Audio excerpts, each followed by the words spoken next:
Shalom, salam sejahtera bagi setiap anak-anak Tuhan, saudara-saudara di dalam Tuhan Yesus Kristus. Renungan hari ini saya beri judul Ada Waktunya. Di dalam hidup ini setiap kita memiliki fase dan ruangan. Nah, yang menjadi perenungan kita adalah seringkali kita hanya mau segala sesuatu baik dan baik, padahal ada waktunya dalam segala sesuatu. Baik, sebelum kita akan merenungkan firman Tuhan, mari kita membuka hati dan berdoa kepada Tuhan. Bapa, terima kasih atas hidup ini. Kami mau mendengar firman Tuhan dengan sebuah tema ada waktunya, sehingga kami boleh mengerti bahwa hidup ini segala sesuatu ada waktunya. Dan siapapun kami yang hari mendengarkan renungan ini, di bagian area manapun durasi waktu yang kami sedang jalani, Roh Kudus pimpin dan beri kami hikmat serta pengertian, supaya kami bisa menemukan rencanamu di setiap area durasi waktu hidup kami. Di dalam nama Tuhan Yesus Kristus kami berdoa dan terus memohon pimpinan dari Tuhan bagian hidup waktu kami saat ini. Amin. Kita akan banyak membaca di dalam kitab Pengkhotbah pasal 3 ayat 1 sampai dengan ayat yang ke-14. Ya. Temanya atau judul yang diberikan dari terjemahan bebas, untuk segala sesuatu ada waktunya. Ayat pertama, untuk segala sesuatu ada masanya. Untuk apapun di bawah langit ada waktunya. Ada waktu untuk lahir, ada waktu untuk meninggal, ada waktu untuk menanam, ada waktu untuk mencabut yang ditanam. Ada waktu untuk membunuh, ada waktu untuk menyembuhkan, ada waktu untuk merombak, ada waktu untuk membangun. Ada waktu untuk menangis, ada waktu untuk tertawa, ada waktu untuk meratap, ada waktu untuk menari. Ada waktu untuk membuang batu, ada waktu untuk mengumpulkan batu, ada waktu untuk memeluk, dan waktu untuk menahan diri dari memeluk. Ada waktu untuk mencari, ada waktu untuk membiarkan rugi, ada waktu untuk menyimpan, ada waktu untuk membuang. Ada waktu untuk merobek, ada waktu untuk menjahit, ada waktu untuk berdiam diri, ada waktu untuk berbicara. Ada waktu untuk mengasihi, ada waktu untuk membenci, ada waktu untuk perang, ada waktu untuk damai. Apakah untung pekerja dari yang dikerjakannya dengan berjerih payah? Aku telah melihat pekerjaan diberikan Tuhan kepada anak-anak manusia untuk melelahkan dirinya. Ia membuat segala sesuatu indah pada waktunya. Bahkan ia memberikan kekekalan dalam hati mereka, tetapi manusia tidak dapat menyelami pekerjaan yang dilakukan Tuhan dari awal sampai akhir. Ya, di dalam keterbatasan kita, dalam umur kita yang sangat terbatas oleh ruangan dan waktu, manusia tidak bertambah muda tetapi bertambah tua, maka kita tidak bisa mengerti pekerjaan rancangan Tuhan dari awal sampai selesai. Maka firman Tuhan sebagai tuntunan kita sebagai anak-anaknya, karena Bible adalah surat dari Tuhan Bapa kita buat panduan hidup kita dan panduan hati kita serta panduan iman kita dalam mengikut Dia selama kita merantau atau musafir di bumi di waktu yang sangat singkat ini, saudara-saudara. Ayat 12, aku tahu bahwa untuk mereka tidak ada yang lebih baik daripada bersuka-suka dan menikmati kesenangan dalam hidup mereka. Nah, ini tentu kalau bagi yang suka-suka, semua manusia suka di bagian waktu ini, yaitu senang-senang gitu ya, menikmati hidup. Ayat 13, dan bahwa setiap orang dapat makan, minum, dan menikmati kesenangan dalam segala jerih payahnya, itu juga adalah pemberian Tuhan. Jadi ketika seseorang itu dia bekerja, dia letih dan mendapatkan upah atau kebahagiaan dari jerih lelahnya, itu tidak semata-mata semua karena hasil pekerjaannya, tetapi ada bagian di mana pemberian daripada Tuhan. Itulah sebabnya kita sebagai orang percaya dalam masa atau waktu dimanapun kita berada, tidak boleh memegahkan diri karena kita percaya segala sesuatu itu karena Tuhan yang kita libatkan, ya. Ayat 14, aku tahu bahwa segala sesuatu yang dilakukan Tuhan akan tetap ada untuk selamanya. Itu tidak dapat ditambah dan tidak dapat dikurangi. Sebab Tuhan berbuat demikian supaya manusia takut akan Dia, ya. Jadi saudara-saudara nanti bisa dibaca kembali 14 ayat ini.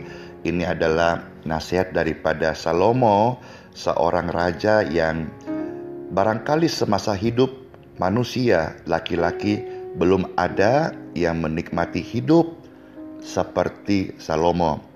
Dia kaya, dia raja, dia memiliki banyak wanita, memiliki banyak ternak, memiliki banyak tanah. Hampir semua yang dia kehendaki sejauh mata memandang, apa yang dipikirkan bisa dia jangkau dan dia miliki. Jadi sangat jarang ya ada orang bisa hidup seperti Salomo. Maka nasihat kata-kata bijak ini saudara-saudara bisa kita jadikan sebagai sebuah pelajaran kehidupan. Di dalam kitab suci ada 3 kitab dinamakan kitab syair. Kitab syair ini adalah salah satunya pengkhotbah, yang 2-nya adalah Amsal dan kitab Mazmur. Ya, juga bisa masuk juga salah satu adalah kitab Kidung Agung. Maka ketika saudara-saudara membaca kitab-kitab ini yang ditulis oleh Salomo, saudara-saudaraku, ya, itu kita bisa melihat bahwa ada sebuah syair. Jadi kata-kata yang diberikan perumpamaan, ilustrasi kehidupan dan juga sebuah gambaran atau puisi begitu. Nah, sekarang saya mau fokus satu saja, dari segala sesuatu ada waktunya. Karena hari ini manusia hidup tidak bisa lepas dari namanya mamon atau kebutuhan akan uang. Memang uang itu bukan segala-galanya, tetapi kalau manusia hidup tanpa uang, orang-orang dunia berkata seperti mau mati rasanya. Sekalipun memang uang tidak bisa menjamin hidup, tapi tanpa uang rasanya orang-orang dunia berkata dan agree akan hal ini, rasanya mau mati kalau hidup tanpa uang. Itulah sebabnya saya mau fokus saja ayat yang ke-6. Ada waktunya untuk rugi, ada waktunya untuk menyimpan atau untung. Nah, yang menjadi perhatian kita hari ini adalah manusia lebih suka untung dan tidak mau rugi. Padahal di sini kita bisa melihat bahwa seorang Salomo menulis sehebat-hebat dia di dalam memerintah kekerajaannya, berperang, juga mengelola sistem daripada di zamannya. Dia tahu bahwa sehebat-hebat dia berkuasa, ada waktu untuk untung, ada waktu untuk rugi. Nah, setiap insan dari dulu sampai hari ini, bahkan sampai masa akan datang sebelum Tuhan datang sebagai hakim di dunia ini, manusia selalu mau untung dan manusia tidak mau rugi. Ingat saudara-saudara bahwa Alkitab sudah mengajar kita bahwa ada waktunya. Segala sesuatu ada masanya. Satu hari saudara-saudara ada yang meminta saya melayani dan berdoa, dan baru ketemu dia seorang konon pengusaha. Dan ketika kita bertanya apa yang bisa kita doakan, dia berkata, baru tahun ini kami mengalami kerugian yang biasanya belasan tahun kami berbisnis tidak pernah rugi, untung terus. Lalu Saya bertanya, apa yang saya bisa doakan? Dalam sharing itu dia katakan, doakan supaya kami tidak merugi, tapi untung terus. Nah, hal yang pertama saudara-saudara, kita harus sampaikan bahwa firman Tuhan sudah mengajar kita bahwa dalam hidup ini segala sesuatu ada waktunya. Nah, jadi kalau sampai kita ada di waktu dan kita sedang waktu merugi, kita bisa belajar di sana. Kalau saudara-saudara melihat tadi ayat yang ke-14 ya, kita bisa di sana supaya manusia takut akan Tuhan. Jadi dengan kalau kita ada di masa merugi, itulah kesempatan kita untuk belajar introspeksi diri, bergantung kepada Tuhan.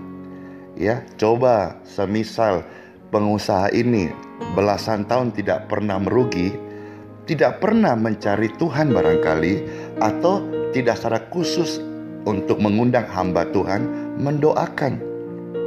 Kalau saya bisa bertanya, selama belasan tahun di mana, kemana, kok tidak mengundang kami dan berkata, Pastor Andi, doakan saya, belasan tahun saya untung terus. Tidak, justru banyak orang datang kepada Tuhan dalam keadaan merugi. Dari sini kita bisa belajar bahwa di dalam situasi-situasi yang buruk, waktu menurut kita buruk, di situ kita bisa belajar untuk takut akan Tuhan. Dan kalau Tuhan memberkati dan membawa kita masuk di waktu untung kemudian, hati kita tetap takut akan Tuhan. Karena kita tahu segala sesuatu ada waktunya, tetapi rasa hormat kita, cinta kita kepada Tuhan semakin hari harus semakin dalam. Semakin hari semakin menghormati Tuhan. Jadi Tuhan izinkan segala sesuatu terjadi supaya manusia ingat Tuhan. Coba belasan tahun tidak pernah merugi, rasanya jarang ya. Tapi ada saja sih orang-orang yang mau datang kepada Tuhan dengan hati yang sungguh-sungguh rindu. Tapi dalam pelayanan saya hampir sekitar 20 tahun saya melayani Tuhan, saya melihat sebagian besar orang datang kepada Tuhan di dalam waktu-waktu mereka sedang merugi. Apakah waktu mereka sedang sakit, apakah waktu mereka sedang meratap atau menangis. Di situ kesempatan kita membawa mereka menyampaikan firman Tuhan supaya mereka kembalikan hatinya, takut akan Tuhan, bergantung kepada Tuhan, dan hormat kepada Tuhan. Saudara ada di waktu apa hari ini? Ingatlah, segala sesuatu ada waktunya. Namun saya tutup dengan kalimat ini, Elohim, Tuhan, Bapa kita, Roh Kudus tidak merancangkan yang buruk atas setiap saudara-saudara dan saya. Selamat menikmati hari ini. Libatkan Tuhan dalam segala hal. Yeshua HaMashiach bless you. Amin.